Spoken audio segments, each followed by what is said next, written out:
বৃষ্টি পড়ছে অল্প স্বল্প, ছাতায় মাথায় দিয়ে তিনজনে বেরিয়ে পড়লাম ঘুরতে।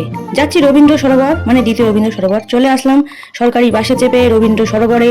আর এসে দেখি আমাদের দুর্ভাগ্য, কারণ গেটটা পুরোপুরি বন্ধ, খুলবে দেরি করে।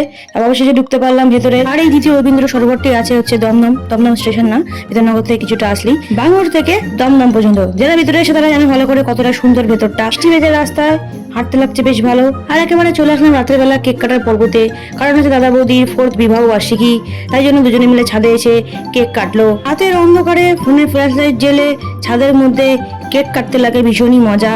তাই রাতের বেলা ফোনের ফ্ল্যাশ লাইট জেলে খোলা আকাশের নিচে হলো বিবাহ বার্ষিকী পালন। আর তারপরে সবাইকে দিল কেক।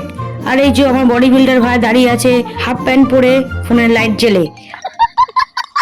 দাদা ভুলে গেছে বৌদির জন্য গিফট আনতে, তাই বলছে ভুল হয়ে গেছে, ক্ষমা করে দাও আমাকে। আর তারপরে ডুগুকেও বলছে তোকেও ভালোবাসি ভাই, তুই আমার বুকে আয়। তাই ওকে ডাকছে, কিন্তু ও পাত্তা না দিয়ে চলে গেল। তারপরে আসলো আবারও ফিরে, তারপরে একটুখানি হাক করে নিল। আর তারপরে বৌদি দিল দাদাকে গোলাপ ফুল উইথ সূর্যমুখী ফুল। তার কারণ হচ্ছে ভ্যালেন্টাইন ডে ছাড়া দোকানে ফুল দিয়ে সাজানোর মতো কোনো কিছু পাওয়া যায় না আমাদের এখানে। এই গোলাপ ফুলের সাথে সূর্যমুখী ফুলটা ছিল অপশানে। দাদাও ওই গোলাপটা নিয়েই হাঁটু করে বসে পড়লো, বৌদিকে দিল গোলাপ আর বলল শুভ বিবাহ বার্ষিকী, তোমায় আমি ভীষণ ভালোবাসি। এই বলে মিনি ব্লগটা করলাম এখানে এন্ড। দেখাবো অন্য কোনো ভিডিওতে। বাই বাই সবাইকে।